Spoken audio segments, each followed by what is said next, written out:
What is up, guys? Welcome back to Carefree Lewis G, and this is my preview for the Tottenham game. And I'm not confident for this one.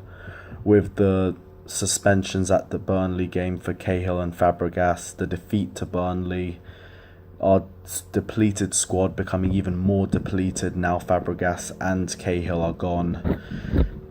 It's hard for me to see a scenario where we're actually going to beat Tottenham, but I do think there's a chance. There is a chance we can go in and nick something, like Liverpool away in the 13-14 season, where we beat them 2-0 with practically our B team. There is a chance we can nick something. We are facing a Tottenham team that are playing in a new stadium, a stadium that they're not confident in. If last season's anything to go by, they lost nearly every game. They only won one of their 5 games there, but they have spent their pre-season training on pitches that are suited, that more or less have the same width and length of Wembley, and also playing in a pitch as wide as Wembley could help the creative side of their attack, with Eriksen and Dele Alli linking up, trying to find passes to pick out Harry Kane. It could work out to Tottenham's favour, especially again with the fact that we have a depleted squad. But there's also again the fact that it is a stadium that they're not used to. It's taking them out of their comfort zone. They're in a completely new stadium.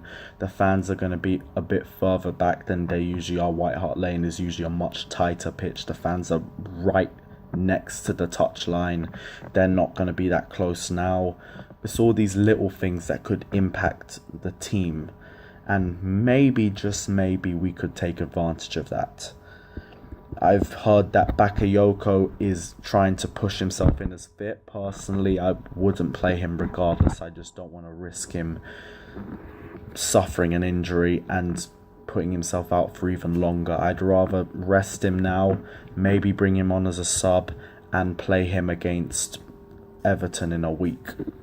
But for right now, no Bakayoko. I'm really hoping and praying that we can take something from this game. I'm not very confident about it, but there is a chance. And this is me trying to think positive, because I've heard a lot of people saying that I'm extremely negative. So this is me being positive. This is me thinking on the bright side of things, and that we could take something from this game. So with that in mind, this is my predicted lineup for the Tottenham game. In goal, it has to be Thibaut Courtois. Simply put, it has to be best goalkeeper we've got, one of the best keepers in the league. There's not much to it. Thibaut Courtois in goal. In the middle of our defensive three, I'm going to put Andreas Christensen. I think when he came on, he didn't have a terrible game. I don't think he had a bad game. I don't really think much of our defence had a terrible game. I was saying our attack was a lot more problematic than our defence was against Burnley. So even also with our depleted squad, it's not really like we have much of a choice. Christensen in. Azpilicueta, I'm going to put in my left side.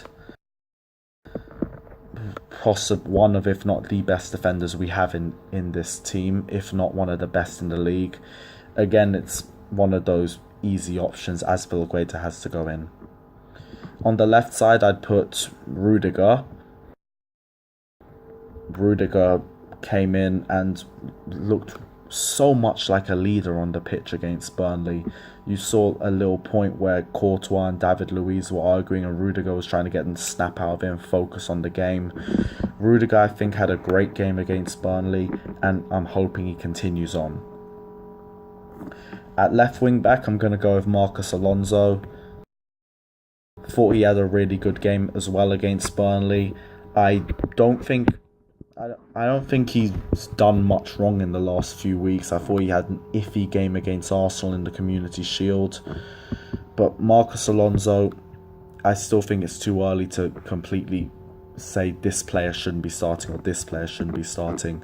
Marcos Alonso, I'm basing him off last season. One of the best left-sided defenders in the league. Marcos Alonso has to start. At right wing back, I'm going to go with Victor Moses. He's back from suspension now, so that means we have a fully fit, fully fresh Victor Moses playing. I'm hoping he can stretch the Tottenham defences and the Tottenham team as he does best in that right wing back position with Marcos Alonso. Hopefully he has a great game. He didn't have the best end to last season with the sending off in the FA Cup final and the overall terrible performance. But here's hoping new season, new start. Let's see how Victor Moses goes. In centre mid, we're going to have our only centre mid left, N'Golo Kante. This one's another easy choice. Player of the season last season. Great game against Burnley as well. In a really frustrating game for him. I'm happy to play him. There's really not much to it. N'Golo Kante in centre mid. On the other side, I'm going to go with David Luiz. David Luiz is more or less having to be put there because we have no other centre mid options, and to be honest, David Luiz to me seems like the right choice to put there. He's very good going forward. We've seen in the past, in his first stint at Chelsea, he liked bombing forward. Putting him here would give him the freedom to do so and to come back, so it's the safer option out of all of our defenders. I'm actually interested to see how David Luiz does as a centre mid. I think it is a position he could thrive in, but I'm not going to say it's a position we should put him in. This is just a one-game thing. Hopefully he thrives in there. David Luiz in centre mid. At right wing, I'm going to go with Willian. With hearing that Pedro, I think, is not going to make it in time for the Tottenham game, I'm going to put Willian there. I don't think he had a great game against Burnley. I think in the second half he got slightly better, but the first half I thought him and Batshuayi were not up to it. I'm hoping he has a better game against Tottenham. It being a London derby, a team that you can tell he personally dislikes.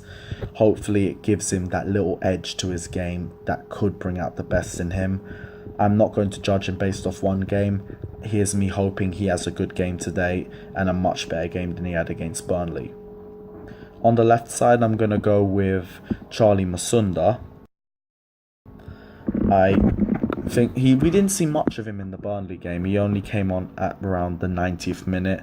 Didn't really have enough time to do much. I didn't think he would anyway, with Burnley sitting back and his weakness being that he doesn't really have a lot of strength on the ball. Hopefully, if we give him a full 90 today against Tottenham, he can prove himself. It's a chance for him to perhaps make his mark at Chelsea. I am confident in him. This guy is a very good prospect. I've heard a lot about him. He's great on the ball. He's fast. He's a good dribbler. He has a nice shot on him. He's a good passer. His link-up play could work well with Willian and with the striker I'm going to put in. So I'm going to put Masunda in there. And in strike, which I think I've just baited out a little bit as well, I'm going to put Alvaro Morata. Morata simply has to start. He came on around the 60th minute at Burnley and completely changed the game. His movement, his link-up play, he's got 1 goal and 1 assist in half an hour. He was my personal man of the match. Morata is another easy choice for me. He simply has to start. I want to give him the chance against Tottenham. I hope Conte does. He will do the business. I am confident of that. Morata in strike. So yeah, this is my preview for the Tottenham game. I'm hoping we get a win. Chelsea, I trust you. I believe in you. Guys, don't forget to like and subscribe to Carefree Lewis G. Also, guys, don't forget to check out this channel straight after the final whistle, because I will be putting an instant reaction on this channel. Guys, remember, don't forget to like and subscribe and stick around.